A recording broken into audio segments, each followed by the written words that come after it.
好，我是小米，今天要跟你们分享的是我2017年心目中 Top 10的唇膏，然后开价跟专柜都有，大概比例是一半一半吧。所以如果你们自己刚好心目中有预算或者什么的话，你可以刚好按照你的预算去参考今天推荐给大家的唇膏们。好，那我们就开始吧。那我们先从开价的唇膏开始。首先，第一支我要分享的是奇芙蕾的唇膏，那色号是744。这支呢，在我前几支就是奇芙蕾全脸妆容影片中，我就有介绍过它。然后那时候我就有说它的单价非常非常便宜，如果是周末77折的话呢，这支打完折大概才160块台币。我觉得以这个价格呢，可以买到这个质量的唇膏，我觉得它算是 CP 值真的非常非常非常的高。那这个颜色是我所有颜色中最喜欢的一个，它是比较属于有点西柚色，但它没有那么的粉，它比较偏橘色调。那整体它的妆感呢是比较偏向微雾面的，但是它不是到纯雾面，因为它其实你细看呢会觉得它有一点点光泽，就是有点珠光，所以你在摆动的时候它是会稍微有点折射效果。我觉得好处是说它可以去稍微修饰你的唇纹。那这支唇膏啊，你在擦的时候，其实你并不会觉得它到很滑顺，它其实是有一点点就是它不是那种就是很骨溜的唇膏，你会有一点点摩擦力的。但是呢，你擦在嘴上的时候，你会发现它其实显色度还不错，就是它是可以遮你本身的唇色之外呢，它的修饰唇纹的效果也蛮好的，并不会因为它是比较雾，所以就会让你的嘴皮啊或者是唇纹很明显。所以这是我个人很喜欢它的一点。再就是我觉得它的唇色很百搭，就是你日常就可以使用的一款唇膏。那薄擦的话颜色会比较清透，如果你想要颜色重一点，你可以这样，像我现在刷大概2层左右，就是显色度是会到这样子。再来第二支我要分享的是 L'Oreal 的纯色定制唇膏，那色号是618。这个系列呢，算是 L'Oreal 他们家非常经典一款唇膏，只是说618这个色号是今年推出玫瑰风暴系列中的新色。然后我当初一看到这个颜色，我就爱上它，因为它这个颜色真的是非常非常的美，然后也是算是开价中比较少见一个色号。那其实颜色跟刚刚奇芙蕾其实是还蛮像的，只是说这个618色号呢稍微更浅一点，然后它们质地是完全不一样的。刚刚是比较偏雾面，那这支就是非常的光泽，然后它是属于比较滋润度比较高的一款唇膏。那我喜欢它的原因啊，是因为我觉得它擦起来的滋润度非常好，而且很滑顺好画。我试在手上给你们看，你看。它就这样随便一笔，然后就很滑顺好画，然后显色度也很不错。我觉得质地比较属于偏奶霜的感觉。那如果要挑缺点的话，我觉得它是属于擦起来唇膏的存在感会比较明显的。我不知道你们懂不懂我想表达意思，就是你会觉得说，哦，我现在嘴巴上是有擦一层厚厚的唇膏的那种感觉。但是因为我真的很喜欢这个颜色，所以我可以就是忽略掉这个缺点这样子。然后我要提醒大家是，这支唇膏它的颜色其实是比较偏浅一点的南瓜色。那我觉得如果你本身皮肤是比较蜡黄一点的，我觉得这支颜色可能就没有办法那么修饰肤色。我后面会介绍一支我觉得如果你想擦橘色调又很怕显皮肤黄的人适合的唇膏。那同系列的话，如果你618买不到，或者是你觉得它太浅的话，你也可以选择这个619就是更像砖红色调，它颜色会稍微更重一点。这两个颜色我觉得都蛮好看的。接下来第三支要分享的是 Maybelline 的极战色柔雾花蜜唇膏，那色号是焦糖拿铁。那这支呢，我前阵子有发过试色影片，我把影片放在上面可以参考。那时候我就有说，如果你只能选一个颜色来下手的话，请务必买这支焦糖拿铁这个色号，它的颜色真的是非常非常漂亮的土色。因为我那时候有说嘛，就是土色调不是人人都可以驾驭，但是这支呢，它因为是土色，然后混了一点点红棕色调在里头，所以它的颜色是我觉得大众比较可以接受的土色系。那我觉得也还蛮适合，就是如果你今天手边都是比较偏粉色、红色、橘色调，你想要入门土色调的第一支唇膏，我就非常建议可以从这支下手。那它的颜色呢，跟前阵子也很红的植村秀粉雾唇膏那支的781的色号非常像，你们可以去比较看看。但是我觉得如果颜色都很相近的话，选开价的话，它的 CP 值当然是相对会比较高一点点。那这支唇膏它的质地就是真的还蛮纯雾面的，就是几乎没有什么光泽度。但是以雾面的唇膏来说，很多人一定都很怕很显唇纹啊、很干啊、很会有死皮什么。但是我觉得以我自己标准来看，这支雾面唇膏它算是不会到完全修饰唇纹什么的，我觉得是不可能的，但是它并不会让你更显唇纹，光是这一点我觉得就还蛮值得称许了。然后如果你本身是那种死皮真的非常多的话，你可以在上这种雾面唇膏前稍微用一些比较没有那么油的唇部打底来就是垫一层，然后你再上这雾面唇膏，它也会有比较好修饰唇部的效果。接下来第4支唇膏要分享的是 Mamonde 的雾面唇膏，那色号是19号。那这支在台湾目前应该是没有发行，所以如果你们要查的话，它的英文名称叫做 True Color Lipstick， 就是你可以查到它的色号，或是看哪里有卖这样子。Mamonde 其实这系列大概这1-2年都是普信会代言的嘛，然后那时候在 G Market 上看到，就跟梦露刚好有买1送1的活动，就一起买。然后那时候没有特别去查哪一个颜色卖的比较好，或者是什么，我就是直接从他们的色卡去挑。我就看到19号这个颜色，我就觉得，这个颜色很美，然后感觉也还蛮百搭、蛮耐擦的，我就选了它。结果没想到这个颜色刚好是他们这系列的主打色。那它虽然这是雾面唇膏，但是其实我觉得它质地比较偏丝绒微雾感，就是介于奶霜状跟雾面唇膏中间，所以它算是比较不会那么干，也不会那么显唇纹的。那擦起来呢，也是属于那种还蛮滑顺好擦的质地。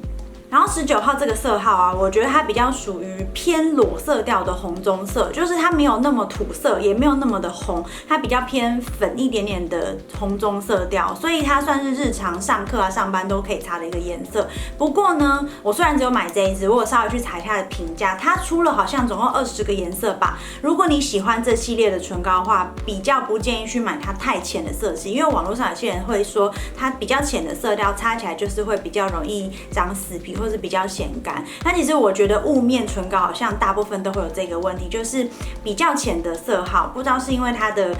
唇膏里面的色料的关系，就是基本上偏浅的都很难跟深色有一样的保湿度，或者是有一样的那种修饰唇纹的效果，所以大家在颜色选择上请务必要慎选。那我同场加印一下，这是这一支 Holika 的唇膏呢，我的色号是 B101。因为刚刚我讲的那支 Mamonde 比较没有那么好买嘛，那我觉得我买的唇膏之中比较价格比较接近，然后颜色也比较近的，应该就是这一支。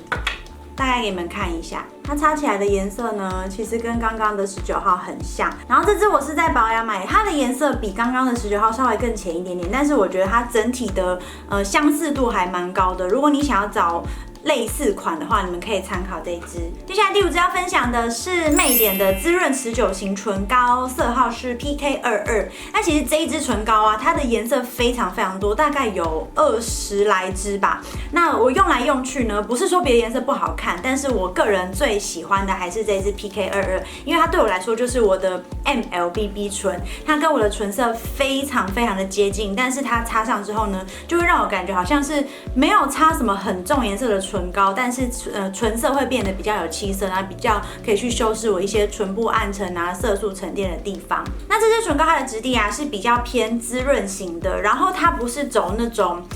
颜色很重或者是显色度很高的那一种。你可以看看它刷在我手上啊，它其实是比较清透一点的感觉，所以说它并不会到100%超级一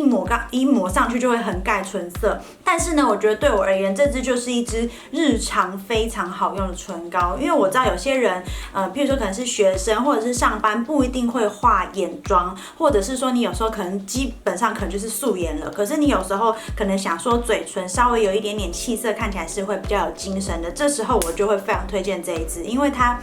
不会有很明显的唇色，但是就是稍微能修饰，让你的气色看起来更好。所以这支依然还是我平常如果有时候我没化妆，或者是可能只是淡妆的时候，我就会选择擦它出门。接下来呢，我们进入的是专柜唇彩的部分。第6支我要分享的是雅诗兰黛的绝对欲望精油唇膏，那色号是130。这个精油唇膏系列呢，它总共我记得没错，它有出到12还13个颜色。那这个颜色是我一轮试下来之后呢，我个人最喜欢，然后也算是我上半年度最爱的一支唇彩，因因为它是大概今年2月份推出的嘛。那这支它最大的特色啊，因为它叫精油唇膏，就是因为它有加了25%的精油成分，所以我觉得它是一支，如果要给它下结论的话，它就是一支滋润度高，但是它显色度又好的唇膏，所以才还蛮深得我心的。因为它平常日常擦，你不用擦护唇膏，然后你也不用担心它有死皮啊，或者是显唇纹问题，都不用担心这些。那这个颜色呢，我觉得它是属于介于玫瑰色跟砖红色中间。所以它也是还蛮不挑肤色的一支唇膏。如果你想要有点粉橘色调，介于中间这种色号的话呢，你就可以选择这一支130。那它擦起来的滑顺度，我觉得也还不错，就是它也没有什么就是不好推开啊或者什么的问题。然后你近看非常非常近，它其实是有一点点微微的珠光的，但是远看的话，我觉得不会很明显。所以就是如果你不喜欢珠光的话，你可能要避开这款唇膏。但是如果你喜欢滋润度好又显色的话，你就可以选择它。接下来第7支要分享的是 Giorgio Armani 的奢华定制柔雾唇露，那我的色号是506。那它的外形长得还蛮轻巧，就像小小的很可爱，所以它又有小胖丁啊、小胖瓶的别称。那我觉得这一支比较特别的是它的刷头，它刷头做的是这种有点点尖尖到三角形的形状，然后它就是帮助你在每次拿出来的时候啊，你的量会刚刚好。我算过，大概一次拿出来不用特别去少，大概是半片嘴唇的量刚刚好。然后呢，它也好处是说你不会这样一拿出来，然后就溢的瓶口到处都是。我觉得这个小细节还算蛮贴心的。然后它尖尖的地方你也是还蛮好去勾勒，比如说你的眉峰，不是眉峰，唇峰啊，或者是边缘轮廓这样子。那这支唇露它的特色就是你在画的时候，你会觉得它是还蛮湿、蛮滋润的，但是它大概你擦上去等个30秒左右，它就会变成一个薄薄的雾面的感觉。那我自己在使用上，我建议大家就是，如果你要用这支唇露啊，你擦上去就是不要等它干了再擦第2层，最好是一次性的，就是湿润的擦完之后就直接等它整片干，它的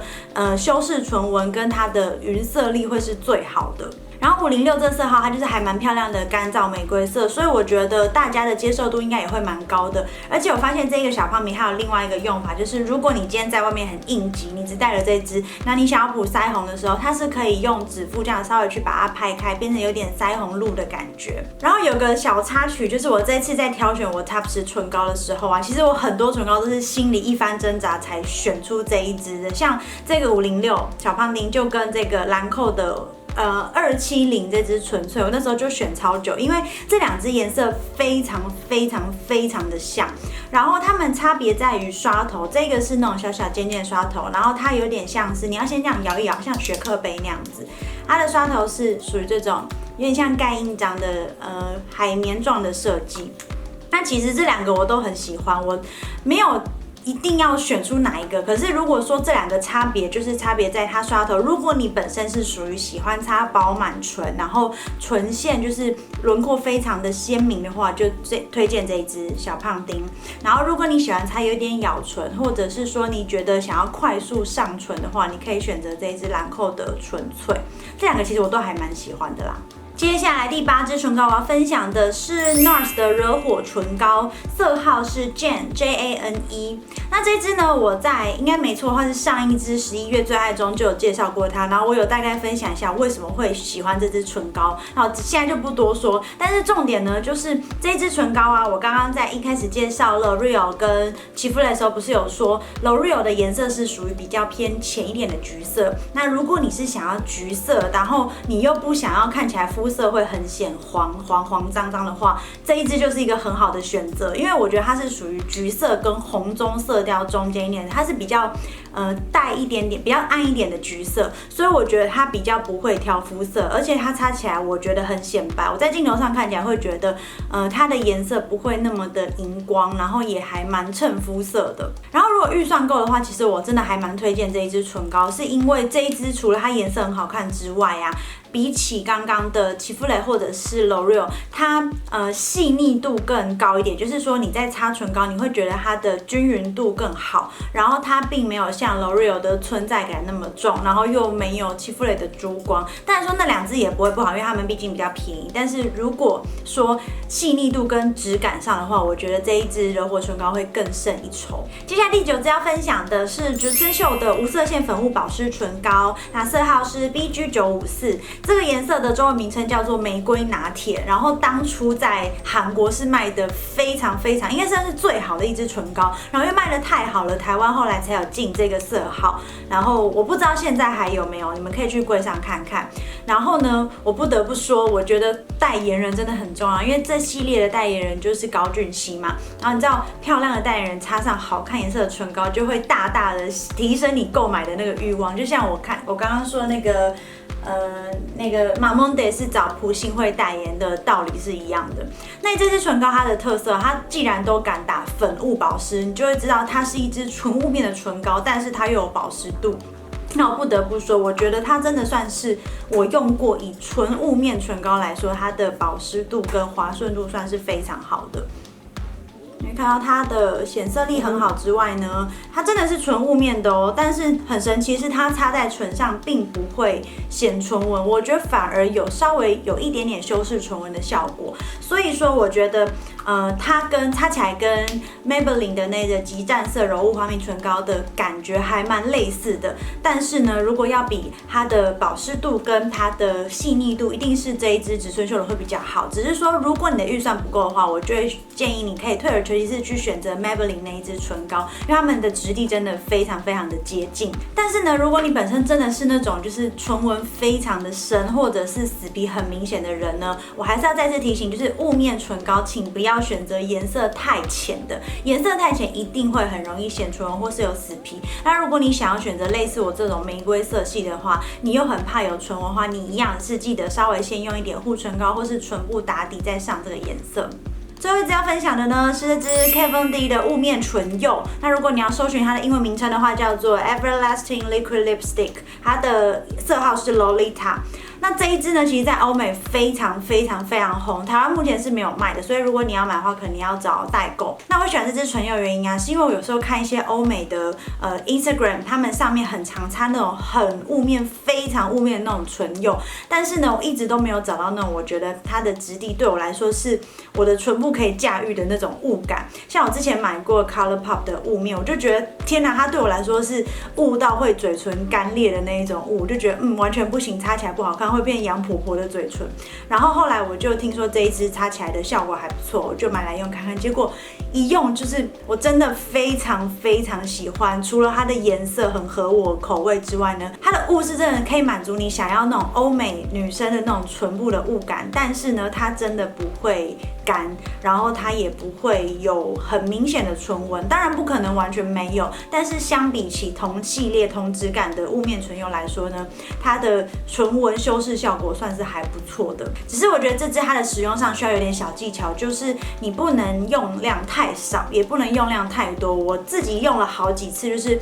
才抓到那个用量，然后擦起来就会像现在这样子，是比较漂亮，然后均匀的雾面质地。那这颜色我觉得它是属于带点灰色调的玫瑰色，所以我觉得是比较暗黑一点的感觉，然后口味也比较重，我觉得蛮适合平常就是喜欢欧美妆容，或者是眼妆会比较重一点，或者是喜欢穿那种黑白灰色，我觉得这种有一点酷酷的玫瑰色就很好看。那这支它算是我今天介绍的10支唇彩中比较极端的一个。第一个就是它的持久力是最好的，因为它呢，你擦上去呢，它不太会喝水的话不太会沾杯，但是吃东西有一点点油的话也只会掉内缘，所以我觉得它持久度算是非常的好。但是第二个极端呢，就是它是最难卸的。我今天10支唇彩中，它第1名难卸，因为它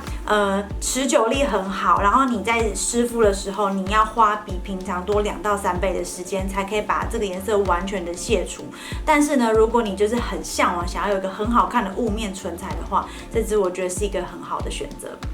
好，那以上就是这次跟大家分享我2017年最爱的10支唇彩。那其实我在挑这10支当中，我真的是经过一番挣扎，因为我一整年用下来的唇彩真的非常多，但是我挑了这10支呢，我觉得应该算是我使用频率最长，或是我觉得综合指数或者是比较值得推荐给大家的10支。然后我发现很有趣的是，我在整理这10支的过程当中，最后总结下来，真的今年就是玫瑰色跟土色是就是